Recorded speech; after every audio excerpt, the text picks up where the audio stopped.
The new movie Dogma opens tonight, and it's already generating a huge amount of controversy, and so is its creator, Kevin Smith, who lives right here in New Jersey. News 12 New Jersey's Caroline Shively reports on one protest against the movie in Eatontown tonight. Hail Mary, full of grace. Organizers in Eatontown had hoped for hundreds to join them in the protest against the movie Dogma. Instead, they got less than 24, but they were joined by this man. He wouldn't admit it, but he looked and sounded suspiciously like Dogma's writer, director, co-star, and New Jersey resident, Kevin Smith. I don't think it stands for anything positive. What does it stand for? I don't know, but I've been told not good. Welcome back, everyone. Hello. Hello. Hello.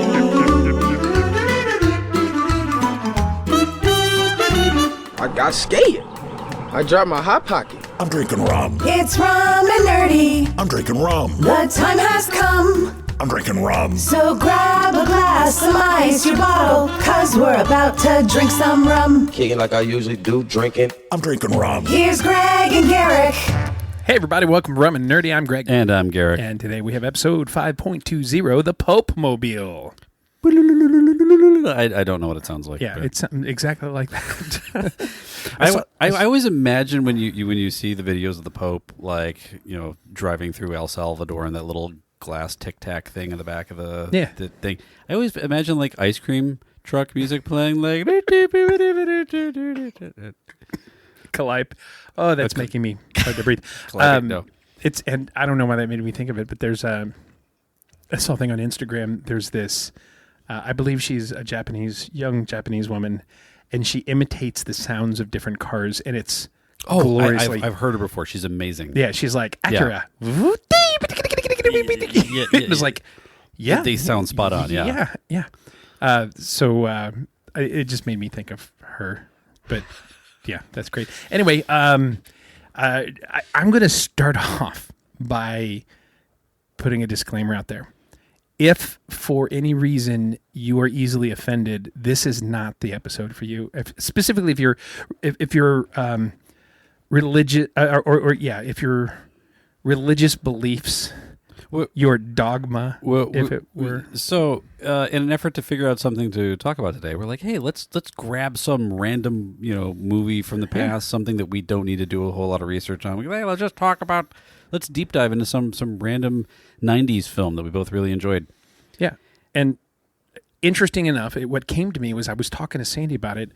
Dogma is celebrating its 25th anniversary. Jesus, it's getting old. Was that Kevin Smith's second film? Yeah. Third film? I think maybe third. Like he did Clerks, Mallrats, and then Dogma. Yeah. Funny enough, he actually wrote this first. Really? Yeah. And it was inspired by George Carlin. Oh, no kidding. I believe. But it's interesting. So, and like, there's lots of things to cover, but it was, I was talking to Sam. It's like, it's back in theater. Mm-hmm. Like, we can see it in theater. And there's this long history of why it's been largely unavailable. Like Blu-ray discs to get this movie, it's been out of print. It's like $80 to buy a used Dogma disc. I actually have the DVD. I have the DVD as well. Yeah. That's... And so, but it's like hard to find because it hasn't been in print in forever. But speculation is that DVD is about to drop in value of the Blu-ray. Oh. Because, Kevin Smith... we'll start from the beginning. A very good place to start. Yeah. We'll kind of get back to... Anyway, there's lots of interesting facts about this movie. And it's... I don't know. It's kind of fun. I really enjoyed the movie at the time. As we've talked about, like neither of us are particularly religious. 25 years ago. Wow. Yeah. That's freaking nuts.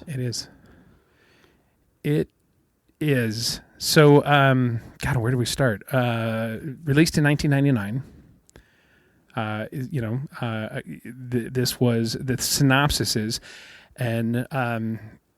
an abortion clinic worker with a special heritage is called upon to save the existence of humanity from being negated by two renegade angels trying to exploit a loophole and re-enter heaven.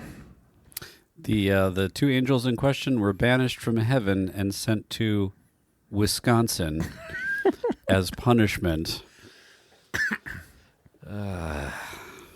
One of my favorite lines in the movie is from Alan Rickman. Just was Wisconsin really that bad? Because they were trying to basically destroy the universe. Yeah. Because they didn't like Wisconsin, apparently. Apparently. I mean, you left. I did. Was it for religious reasons? No. But it doesn't snow here, so I feel like it's a win. So I mentioned Alan Rickman. The cast on this is probably Kevin Smith's first like big cast lineup. Yeah. I mean, he's had really good cast lineups before, but I mean, we got Ben Affleck, Matt Damon, Selma Hayek, Jason Mewes, obviously, Alan Rickman, Chris Rock. Yeah, Chris Rock. George Carlin, Alanis Morissette. I mean, it's... Alanis Morissette was originally asked to play the main lead female character, Bethany. Really? Yeah. She had a world tour that wouldn't allow her that much time. So she played God. Which I thought was great. Yeah. Janine Garofalo was in it. Jason Lee. Oh yeah, Jason Lee. He's a Kevin Smith regular. Yeah. But it's a good cast. I mean, it's a great movie. I mean, and Alan Rickman killed it. He did, and that's the one I think Kevin Smith tells this story. So Jason Mewes, he plays Jay of Jay and Silent Bob, and when he was when it came out, that this movie was going to happen and he was going to be in it, Kevin Smith was really yelling at him. He's like, "Look, this is a real movie. Like, you got to really show up. You really got to, learn your lines." I mean, we got like Alan Rickman. He's a real actor. Like, he's a big deal. He was in Die Hard. That kind of thing. And apparently, Mewes memorized the entire script, and like he was afraid of screwing up so badly, he memorized the entire script. He knew everybody's lines forward and backward. Because he's the one, like, in that, like, he's just that really close friend that was never really an actor. He's just funny and able to play that character. Yeah, well, and he showed up in Clerks. He was like, "Hey, I need a guy that can just swear and dance funny. You want to do it with me?" "Oh yeah, sure, it sounds good." And then he became a fan favorite. He's like the Boba Fett of the Kevin Smith universe. Everyone liked him so much that they had to bring him back in all the other movies. We need to pitch the Book of Muse. The Book of Muse. Actually, it would be the Book of Jay technically, but yeah. Anyway. Yeah. Couple funny bits. I don't know if you knew that. Things you might not have known. Okay. So, all of the characters in the movie who are quote unquote angels. Yes. They all dressed exactly identical. Not the same colors, but they basically all had hoodies on with, and pants. So, but it's basically variations of exactly the same thing. T-shirt, hoodie, pants. Yeah. The hood is said to represent their halos. Oh. Yeah. So even like Alan Rickman that had a nice jacket on. Yeah. He had a hood over his hoodie. Yeah. And so that was. Huh. Okay. I get it. Hood, halo. Okay. Yeah. Little things. Anyway, yeah. So this movie was made, and before it was even released, had a lot of religious groups coming after it. Yeah, the way religious groups come after most movies that they fear and don't understand. Yeah. How dare you make a comedy? I'm like, and really, you could have said like, "Oh, they're talking." I mean, at least they're talking about religion. Yeah, but they do it with they do it with Harry Potter or the Da Vinci Code, like you name it. They're like, "Oh, this is probably going to be bad. We should protest it." Yeah. I had just a final thought on that one. A buddy of mine, his dad was a pastor growing up, and we were talking about this, and he was like, "Oh yeah, my dad's congregation." And this was back when the Da Vinci Code first came out, and people were coming up to him concerned, like, "Oh my gosh, the Da Vinci Code is being like, what should we do? What do you think about this Da Vinci Code thing?" And his dad had read all the books. He's like, "Oh yeah, Angels and Demons is way better." Please take a step back, deep breath. This will be fine. Yeah. Anyway, put things in perspective. Yeah. So anyway, before it even came out, before it was released, a lot of negativity, a lot of protests and people complaining. It was produced by Miramax, specifically Weinstein. Yep. And at the time, Disney owned Miramax. So Disney was like, yeah, we can't put our name on this. And they actually sold the rights to Lionsgate. So Lionsgate did distribution and release the movie. Miramax and Weinstein still owned the movie, and eventually that license wore out. But it, with everything here's the story that I've heard. Okay. Years later. Oh, I think I know where this is going. I think I've heard this story. Yeah, Kevin Smith was like, yeah, we're coming up. This is like 20 years, and so like I would love to revisit this and like maybe do a script. I think they talked about it, a series, a limited series, and a lot of different things of where they could take this. And then he gets a call. Well, no. He had been reaching out to the Weinstein Company repeatedly, like, hey, we should. Generally over the years. Yeah, like we this is coming. The 10th anniversary is coming up, the 15th, whatever. We should talk about this. Like, you still own this, and they kept going and going, and he never, like, they never reached back out to him to do anything with it. And he'd given up. Yeah. And then randomly, Weinstein calls him. And it's like, hey, man, I was going through this and I realized, we haven't done anything with this. It hasn't been released. We should, like, a new DVD. We should do something with it. What do you think? And Kevin Smith's like, motherfucker, yeah, I wanted to do this for years and blah, blah, blah, blah, blah. That's a great idea. It's like, great. Yeah. You know what? I'll talk to you in a couple days and we'll figure it out. Great. And 2 days later, the story about Weinstein broke. And Kevin Smith was like, oh, it wasn't about... Well, one of his friends followed up with him, or somebody else from the company had followed up with him after that, and he was like, no, because when the story broke, it was, insiders had leaked all of this stuff about Harvey, and he was calling people that he knew or did business with to see if it was them that leaked the story. Well, and it was like a test. It was like an insight. He was generally trying to find who knew, who would have been on his side, and blah blah blah, and like Kevin didn't know anything about it, so.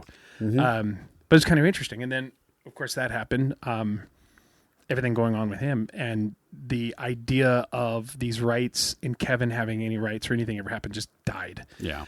And then, I don't know, something happened in the last year or so.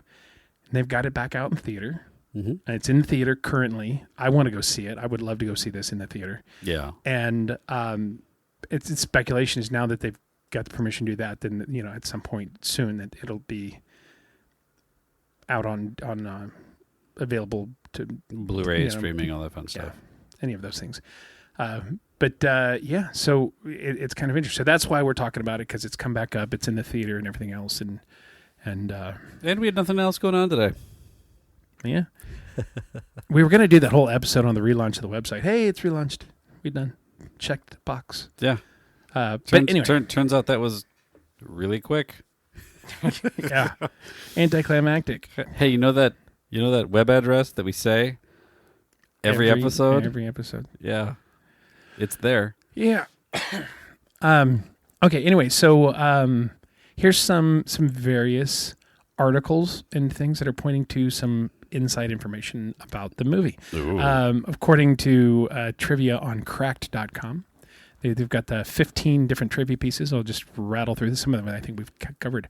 Number 15, George Carlin inspired the movie Dogma. It was inspired by Smith's Catholic upbringing as well as some of Carlin's act, as Carlin was famously left Catholic who spoke of the religion and its hypocrisies in his stand-up, and that inspired him. Oh, that's cool. Next, Smith has credited Carlin with disabusing him of Catholicism during the filming of Dogma. During the filming, Kevin gave up on his Catholic beliefs. Although I don't know if he's got any other religious affiliations or beliefs, but he's not a Catholic anymore. So what? George Carlin anti-evangelized him? Yeah, I guess so. George Carlin always wanted to do more acting in his career and enjoyed working with the director because he got an opportunity to actually act. And there's some really good interviews with Kevin Smith where he talks very fondly of specifically the whole, the unwritten rule of the road. Yeah, that was from Jay and Silent Bob Strike Back. Yeah. And apparently George had come up to him and was like, so on this, so is this character just messing with these two boys, or does he really believe it? And Kevin's response was, "You've already thought more into this than I ever did. I just wrote the fucking line."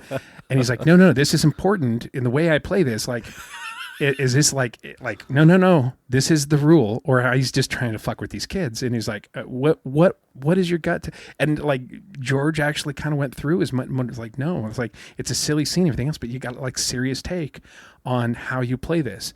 And George was like, no, I believe he really believes this is something he's supposed to do if he wants that ride, and like that's just the way the universe works, and he played it exactly like that. And it was funny. He's George was a great funny guy, but it's like Kevin speaks fondly of his interactions directing George, because George really took it seriously. Well, that's good. That's what you want. Oh yeah, and for sure. Yeah, there's a he never wanted to be a stand-up, getting an opportunity to be in a movie. George, I guess, often spoke that he wanted to do serious acting. Really? Not necessarily non-comedic roles, but he wanted to be serious as an actor. Interesting. It was like really something he wanted to do, and Kevin actually gave him the opportunity to do it. I don't know if I knew that about him.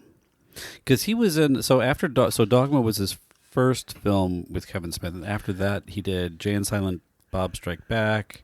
Yeah. God, was he in... How many other... I know we're going here and looking him up real quick. Well, of course he was in Bill and Ted, which we've talked about. A role that was originally supposed to go to Ringo Starr. I didn't know that, actually, but the way he had that slicked hair, there was another thing, because he played Mr. Conductor on like Shiny Time Station or one of those like PBS kid shows or whatever. That role was originally done by Ringo Starr, and then Ringo left like after season 1 or something like that, and then George Carlin came in and picked it up. So the fact that he dubbed in for another Ringo role, that's kind of funny. So looking at Ringo roll is also the best thing to order at Red Lobster, by the way. I was going to say it's a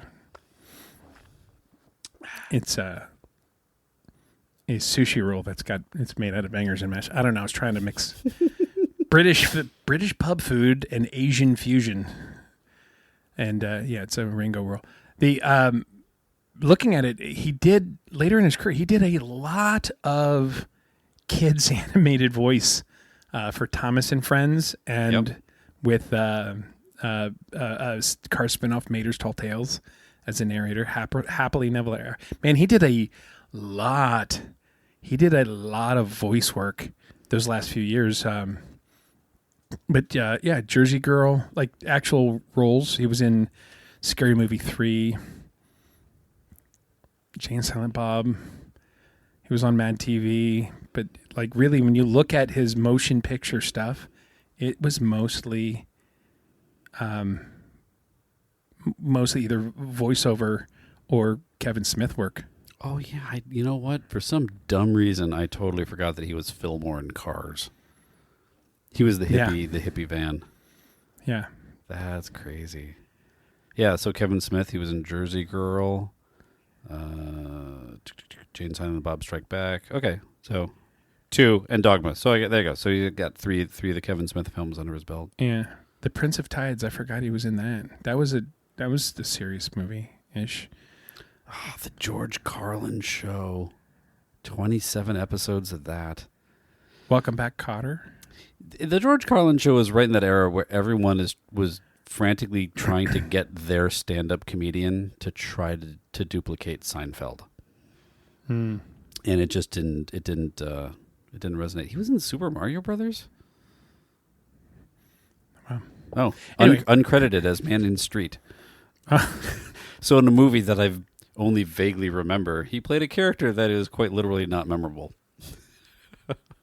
That's too bad. Anyway, super missed that dude. Do you ever get a chance to see him? Just to close the book on George Carlin. No, I've never seen him live. I saw him live in college. my vinyl collection out here. Yeah. In the record catalog case thing. Mm-hmm. I've actually got some original pressings of some of his stand-up.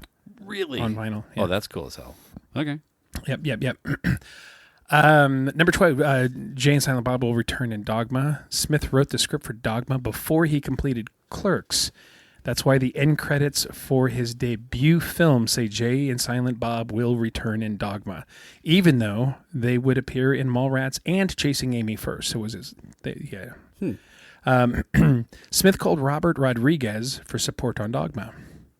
That was his fourth film. Smith was apprehensive about directing Dogma due to it being considerably larger production than his previous movies. He called his friend and fellow filmmaker, Robert Rodriguez, and asked, I'm supposed to make this movie, Dogma. It's got angels. It's about the end of the world. I don't think I can do it. Would you direct it next week? Rodriguez rebuffed him, saying, you can do this, man. Here's my one tip for you. Just pull the camera away from the wall. You're always shooting against the wall. Turn it towards a window. That's funny. Blood of an Angel. According to the DVD commentary, Affleck accidentally cut himself with a knife during the gun shop scene. That take was used in the final edit. So he really cut himself. Wow. Matt Damon and Ben Affleck are BFFs. We all know that. You always leave it up to actors to injure themselves on set. Yeah, you want a 12-inch steel sphere? Give an actor a 12-inch steel cube. They will fuck that shit round. The Buddy Christ statue from Dogma now resides in the Jay and Silent Bob Secret Stash comic book shop in Red Bank, New Jersey. I mean, of course, you can buy them on everywhere now. Oh, yeah. Buddy mine at work has one. Yeah. Golgothan's inspiration. Golgothan, the shit demon, is introduced as being not born, but shit into existence. This line was lifted from the Batman graphic novel Arkham Asylum, A Serious House on Serious Earth by Grant Morrison and Dave McKean. In the comic, it's referencing the villain Clayface, who Golgothan strongly resembles. To Hell with Dogma. That was just about him protesting. Oh yeah, him going out and protesting himself. And I can't remember the full story on that one, but he heard that people were going to be protesting his movie in his hometown, and his first thought was, "I'm going to make a sign and go join them."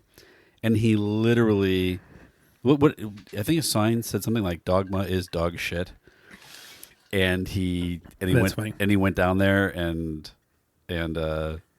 people thought that his sign was a little much, maybe a little vulgar, and then he had to defend his sign that was putting down his own movie.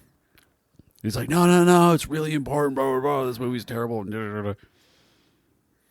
That's funny. That's fucking great. That's a classic.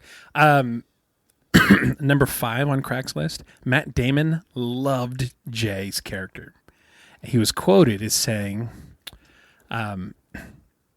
nobody's saying it, I'll say it. Jason Mewes stole the movie out from under everyone.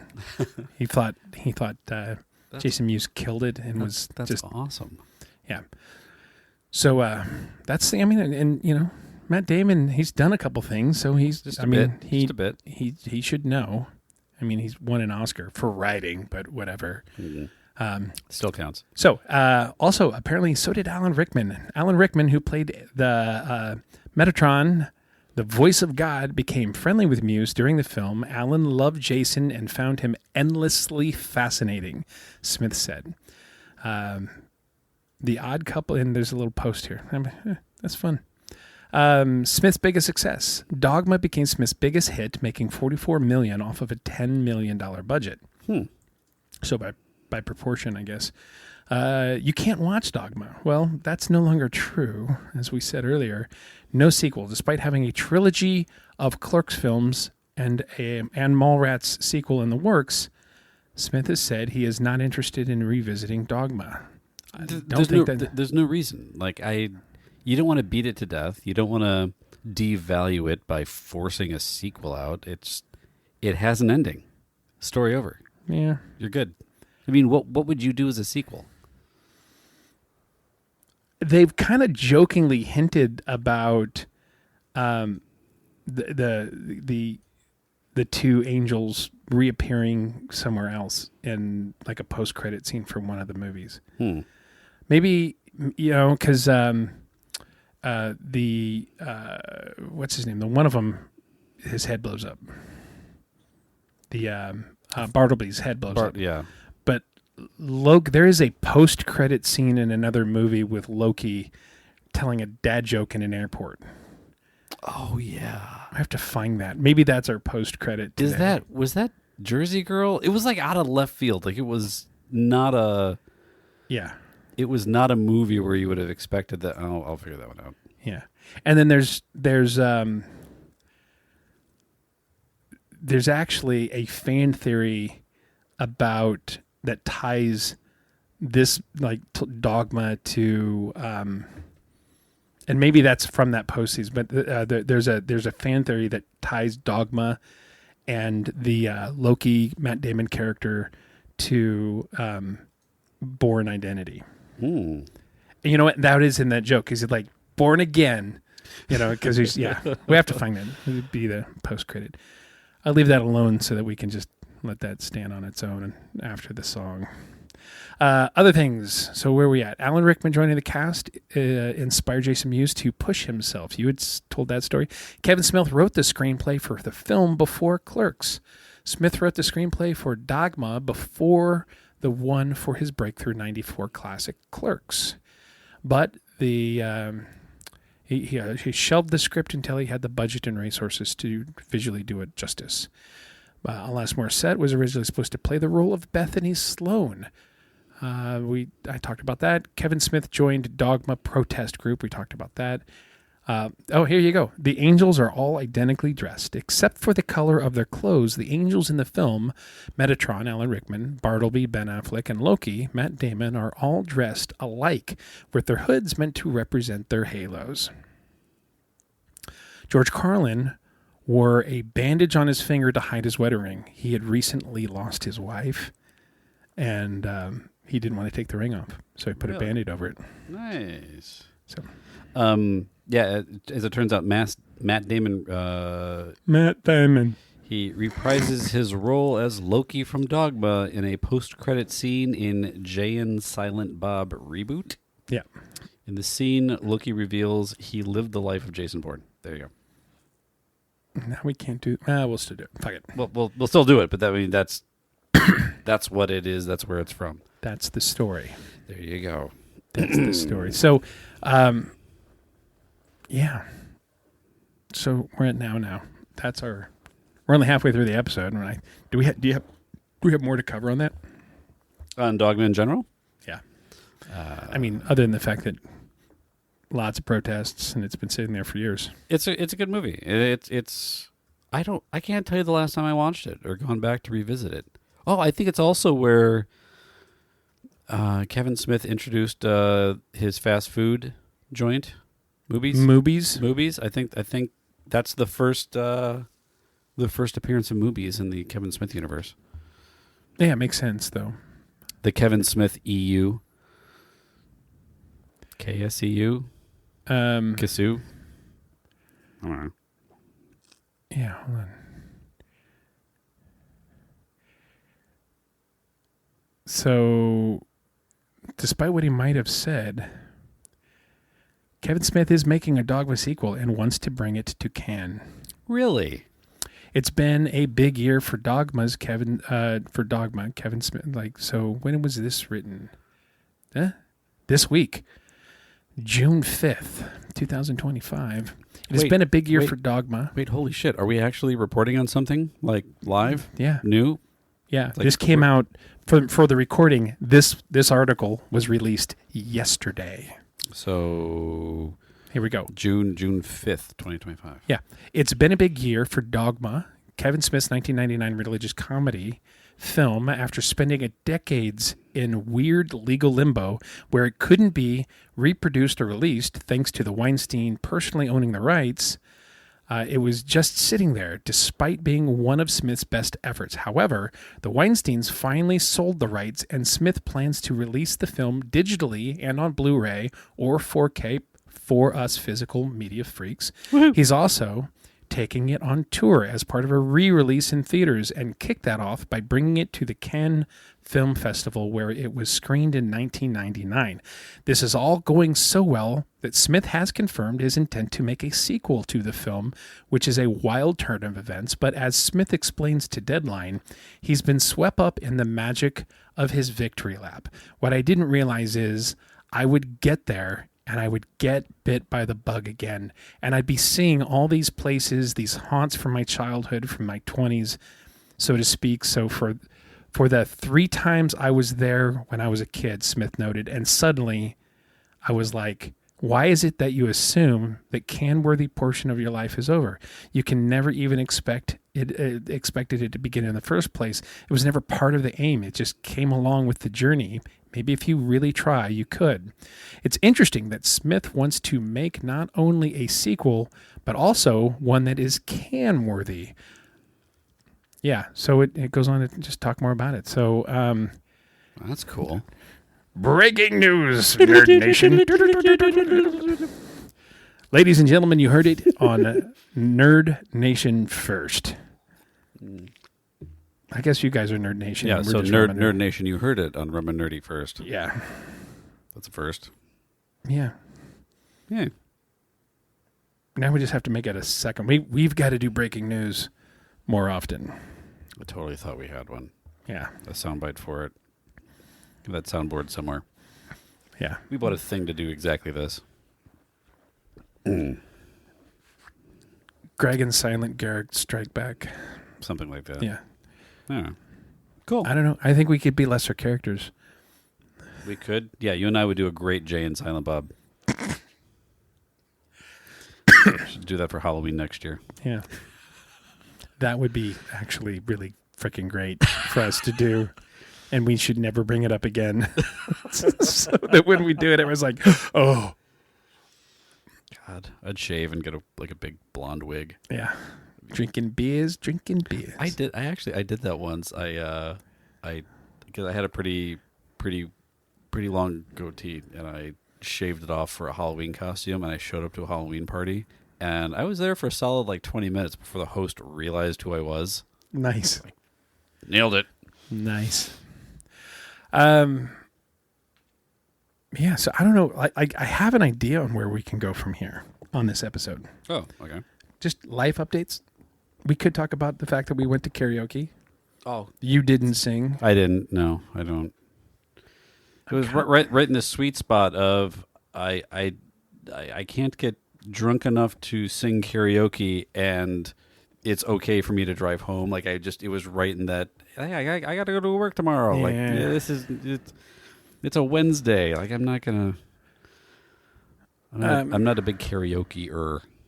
Well, that being said, Trevor doing Rainbow Connection, and he goes up there, and the DJ's like, "Hey, welcome to the stage, Trevor," and everyone saw with the Rainbow Connection, and he's getting situated in the front of the mic. He's doing it.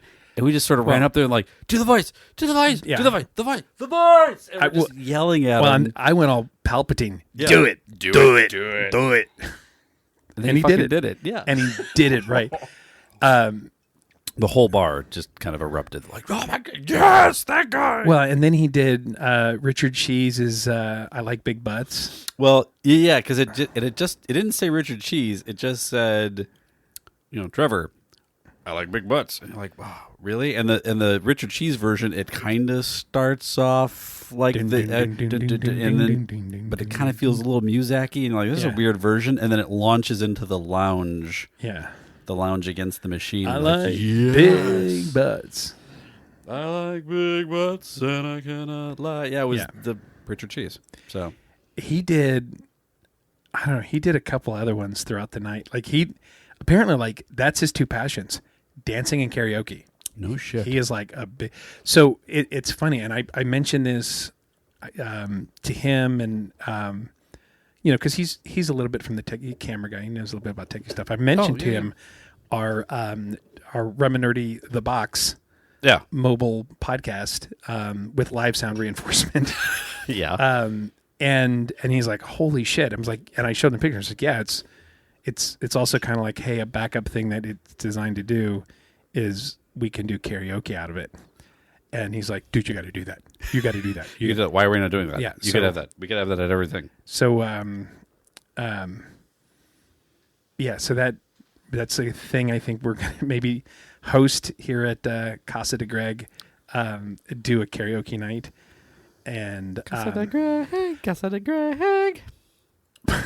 But there's also another thing I want to do, and I've mentioned it before. Why does this feel like I'm obligated to solder something? To do what? Solder something or weld? I don't know. No. This is completely. I think that our group of friends, you know, the regular players that have been on this show, the ones that aren't completely sick of us. Yeah, I think that we start a Friars Clubby kind of. I think we need to do a roast each other. You had talked about this before. Yeah. At one point, I thought, for my 50th, you know what I want to do? I want to host a roast where you all roast me and I get to roast you back. That would be fun. So, but wait, that already happened. Yeah, but I might just do it and just volunteer to be the one roasted. I might just do it. I'll tribute. Well, I'm like, roast me first, and because I know that I could put together some notes to do some really fucking funny shit on the rest of you guys. I did it once before for my ex-wife. Mm-hmm. One of her friends was moving to Ohio, and so they're like, "Hey, Greg, would you throw a roast for her?" And I'm like, "Yeah, sure." And I'm like, "But if I'm going to do it, like," I love the fact that the story is about your ex-wife. Like, yeah. Well, her friend. I roasted her friend so bad. It was that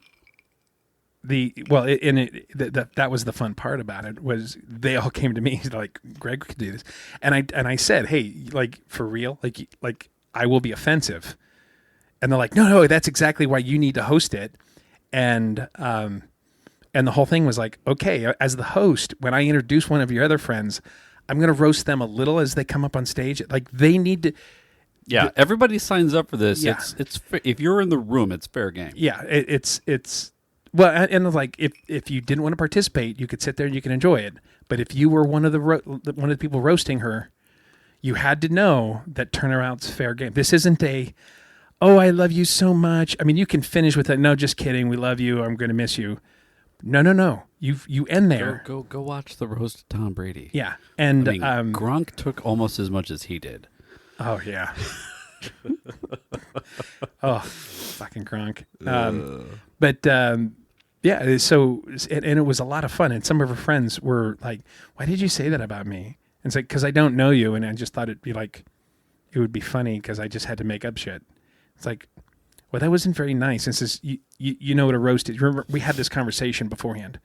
I guess I didn't understand. I'm like, oh my gosh. But you understand now. But then they got up and she's like, I just remember this one time where we all went drinking and you got so drunk. It was so funny. You were really, really drunk. And we had to get you a cab. Bob Ross is rolling over in his grave right now. Yeah. Bob Ross isn't dead. I know. I just assume he sleeps in a coffin or something. Fairish. Fairish. Hey, I just noticed we're not drinking any rum. Oh, shit. How did that happen?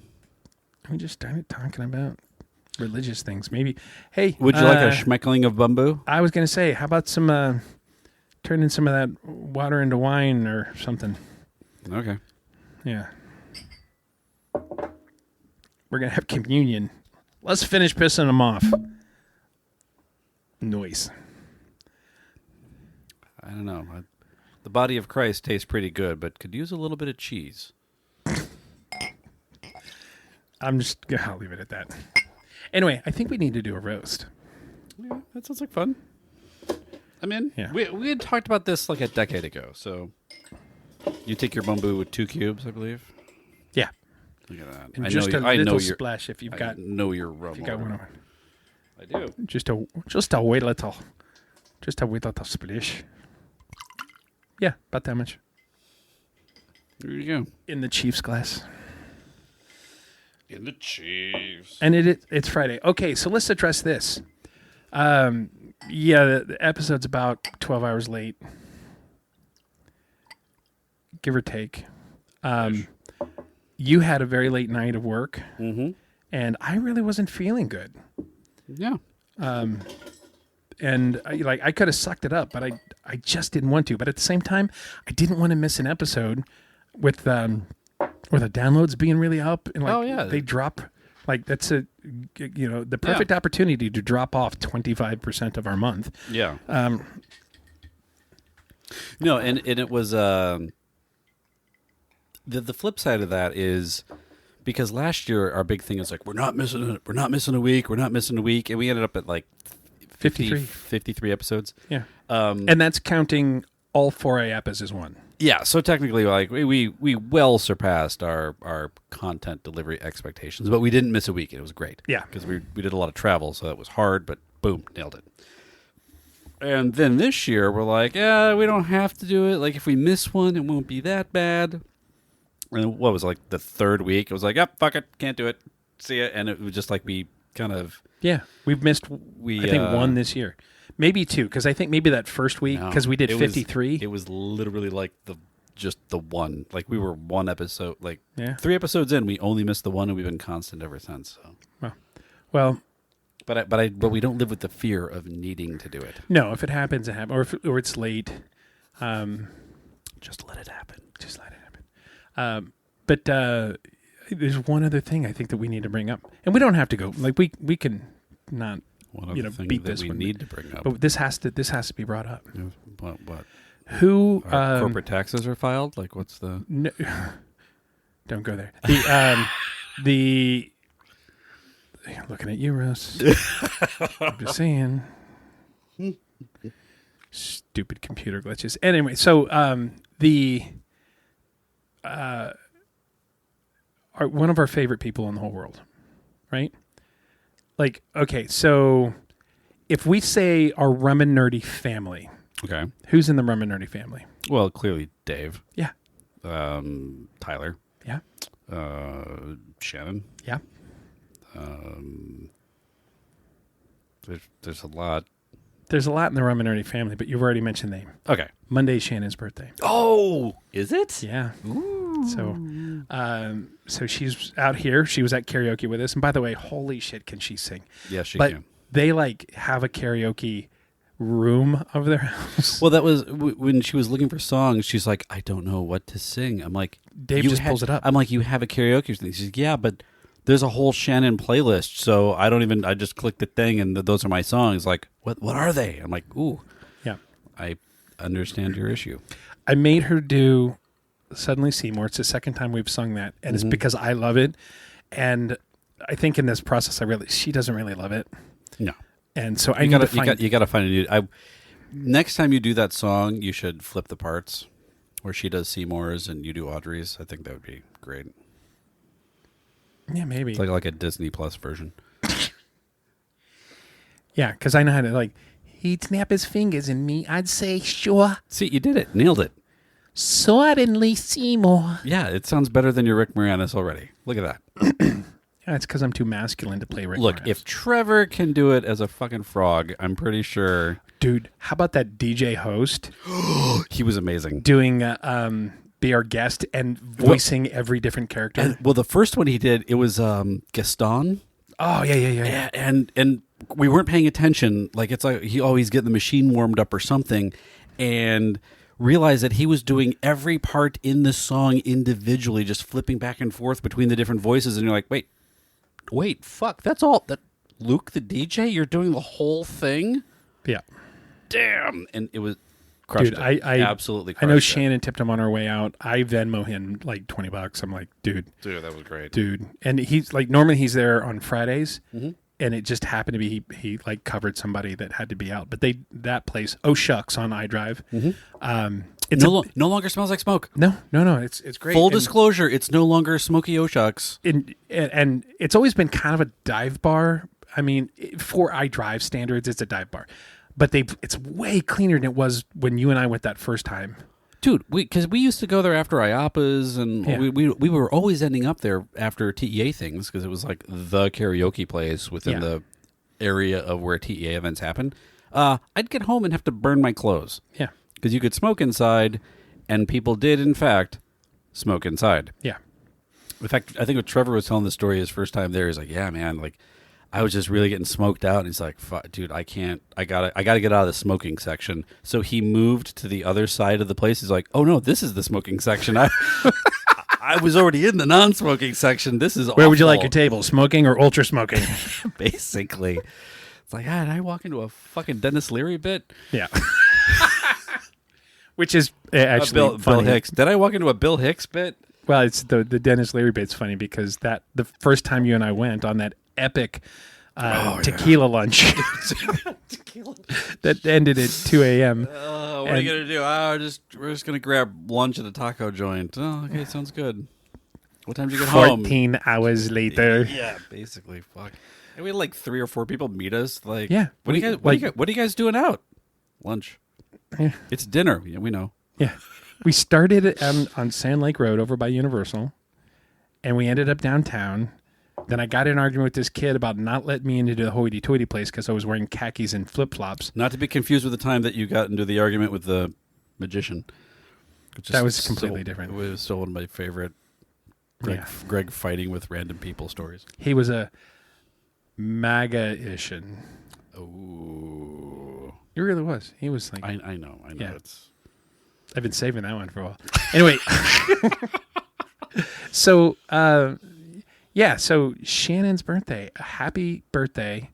Happy birthday, Shannon. We had a really good conversation. We are trying to do a sometimes summertime Rum and Nerdy on tour and go out there and have us be able to do a big record with all of us, well, except for Tyler, but all, like get Dave and Shannon and everybody. And do that at some point this summer. No promises, everybody, but we're trying really hard. Yeah. Which would be great because if we do target that like right in the middle, we've got the opportunity. We've been invited to participate in a grand opening preview. I enjoy grand opening previews. Yeah. I won't mention. We'll find out if we can talk about it. But, so it's like it's got to straddle about a 25-day period from right before the 4th to a little bit after the 4th for us to be able to do that. So, and I'm real close to being able to confirm that. So, so we're hopefully we're all knock on wood, and we'll be out there, and then that's going to be a great episode.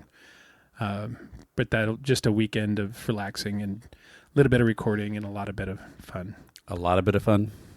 And you know what? Because it's at their house and it's only going to be like, well, they've got their local best friends. You've not really. I've never known. Yeah, they've got their local best friends who are great. They like to come over and sing.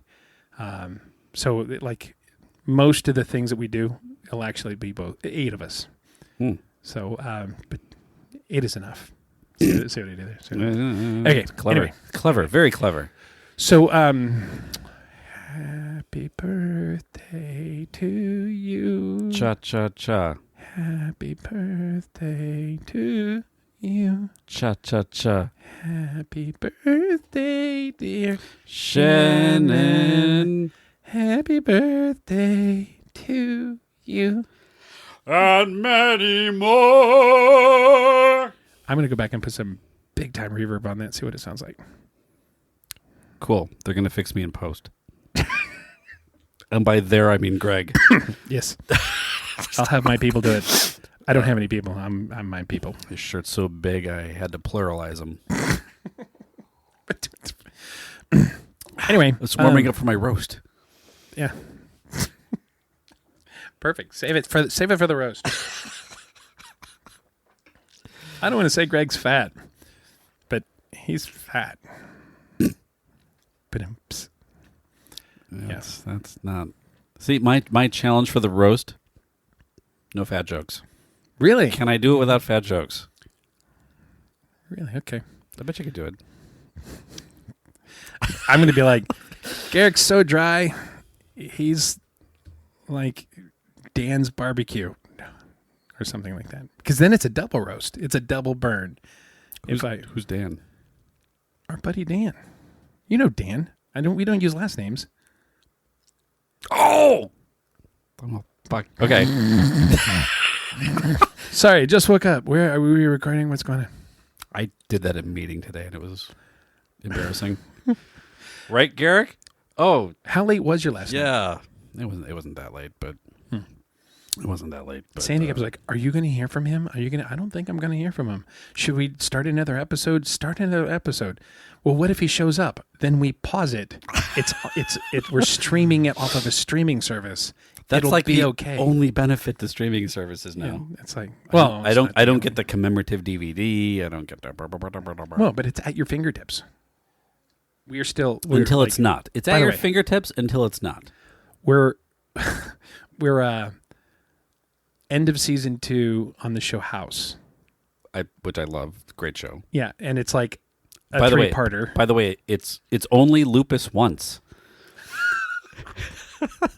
Yeah, it's every episode of House. It's lupus. It's not lupus. It's lupus. It's not lupus. Yep, we've ruled out lupus, and like that summarizes like 80% of the House plots. Yeah, it's like what if it's a tumor? It's not a tumor. Like I don't know. Do a CAT scan. And one episode, it actually is lupus, and I think they joked about it in the episode when it finally was lupus. Well, and then it's like we were just in the one that was like, hey, this guy's donated his body to science, so I'm going to shoot him in the head and then put him in the MRI. Wonder what's going to happen. The magnets pulled the bullet out of his head. What do you think? Now the MRI is down for 2 weeks. You know what's going to fucking happen. I'm not a doctor, and I know what's going to happen. You're going to fuck up the machine. What a dick. He's a dick. Total dick. Yeah. And like, at what point in the show do they fix his fucking leg? Because I'm done. I'm done with his limping. No, I'm just kidding. Never. They never fix his leg. I thought he did. No, they go into but like he gets off of Vicodin and he's back on Vicodin. And there's a whole thing, and then he tries doing without the cane, but he can't and stuff. I watch him on Vicodin, and I'm like, that must be my frustration with watching him like chew Vicodin. Must be like when I get Tic Tacs for you. Yes, it is. It is exactly that.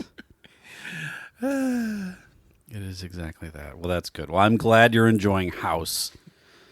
And The Good Wife, which is... And the Good Wife. We call The Good... like, hey, what are we watching tonight? Bad bitch. She's awesome. So finished Doctor Who. Mm-hmm. The season finale. Has it been spoiled for you yet? It has not. Okay. Well, then I'm not going to say it out of respect for you. All I have to say about the last episode of Doctor Who this season is, what the fuck?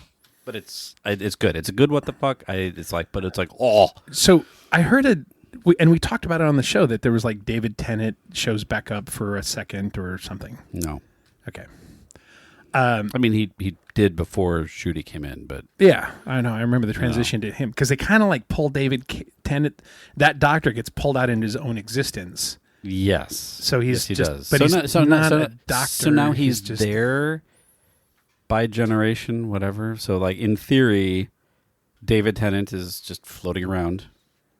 As one would do if you were David Tennant. As one would do. What do you want to be when you grow up? I want to be as cool as David Tennant. Yeah. Please let me by be a lot. You know, David Tennant's agent told him not to take the role. Really? Glad David Tennant was approached before any of the episodes aired. Of the Christopher Eccleston episodes aired. Yeah. Because Chris, like, even before the series made it to air, he's like, I'm done, I'm out. Everyone hated him. It was like, brr. So they had cast David Tennant in long before any of that happened. So no one knew that the show was going to be a hit. No one knew it. Yeah. Every doctor after that has known, oh, this is an awesome show. This is a great opportunity for me. I want to do it. David Tennant blew off his agents like, no, I kind of want to do this. And then he met his wife. Yeah. On the show. And then... Who is like the daughter of another... Who's the daughter of the sixth I'm sorry. Reset. Peter Davidson. It's Peter Davidson's daughter. Peter Davidson was the 5th Doctor after Tom Baker. And yes, his daughter played the Doctor's daughter on an episode of Doctor Who, and then they got married. And the memes are hilarious. Yes. That was the big Peter Davidson, like somebody asked him at a Comic-Con or something. They're like, "Oh yeah, what's the craziest thing a fan has ever given you?" And he's like, "Grandchildren." That's funny. Anyway, I'm not going to spoil it for you, but it had to have been spoiled for you already if you have not seen it. But watch. I will try and watch that. I'll try and wrap up soon. It's good. Tied on it. And It's I'm good. like completely enamored in Borderlands 3. That is a fun fucking game. Okay. Have we talked about that at all? We did. Well, I mean, we did. I don't know if we did. I don't know if Nerd Nation is familiar with your Borderlands. I'll leave it like this, and then we'll but- go because we're running out of time. But Yeah. it's funny because they do so many little funny things, specifically with the NPCs, the bad guys. Like when you shoot them. You were telling me that about the dumb shit they say. Yeah, it's like my chili recipe dies with me. And I heard one last night. I was playing, and I heard this one, and the guy's like, "You will remember my name. It's." You know what that reminds me of? Grand Theft Auto, like vintage Grand Theft Auto. Like we're talking Vice City level Grand Theft Auto. Vice City. The jokes and shit in that were amazing. The radio commercials, the effort that went into the radio commercials in Vice City, and totally non sequitur. Did you ever call any of the 1-800 numbers from Vice City? No. That video game, every single 1-800 number that was mentioned in the radio ads was a real 800 number. You could call it. And they had recordings from the characters in the show that were advertising whatever they were as the voice messages on those 800 numbers, and they were fucking great. That's fantastic. That'll be another conversation another day. Let's wrap up. Big shout out to our brother, Dave Martin. DemoDavePro.happybirthdaytoyourwife.com. Try the website, see if it works. Fuck it, whatever. You can check us out on our website at rumandnerdy.com. That's rumandnerdy.com. Social medias, we are also at Rum and Nerdy, also A-N-D. And you can email us. Haven't had an email in a little while. Email us at show@rumandnerdy.com. That's all the plugs, right? That's it. That's all the plugs. Happy birthday, Shannon. I hope you guys are doing something fun, and we hope we see both you and your lovely husband, Dave, soon. The end. Stay nerdy, my friends. An old friend sends you a Facebook request. You only find out they're racist after you accept. There's free office cake on the first day of your diet. It's like they announce a new iPhone the day after you buy it. Isn't it ironic? Don't you think? It's like swiping left on your future soulmate. It's a Snapchat that you wish you had saved. It's a funny tweet that nobody fakes. And who would have thought it figures? It's a traffic jam when you try to use Waze. And no smoking sign when you brought your vape. It's 10,000 male late night hosts when all you want is just one woman, seriously. Singing the duet of your dreams and then Alanis Morissette shouting at you. Isn't it ironic? Don't you think? A little too ironic.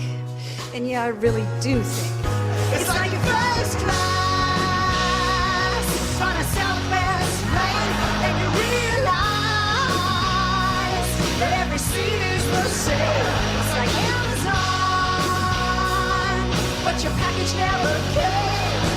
And who would have thought it figures? It's like Netflix, but you're on DVDs. It's a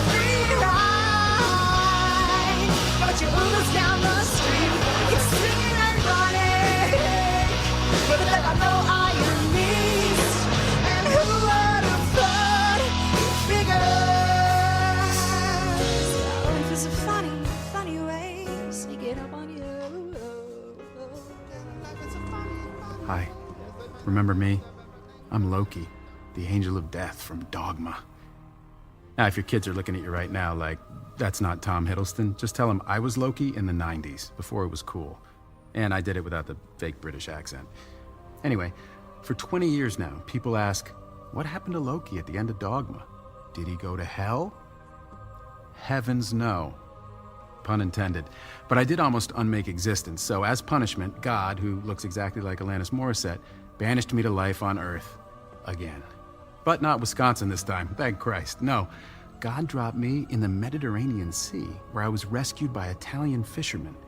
I didn't even know who I was anymore. I had total amnesia. So, after the events of Dogma, I guess you could say I was born again. And what you're looking at now is... wait for it... my reborn identity. Oh, shit! Pun game, on point! You just got touched by an angel, son.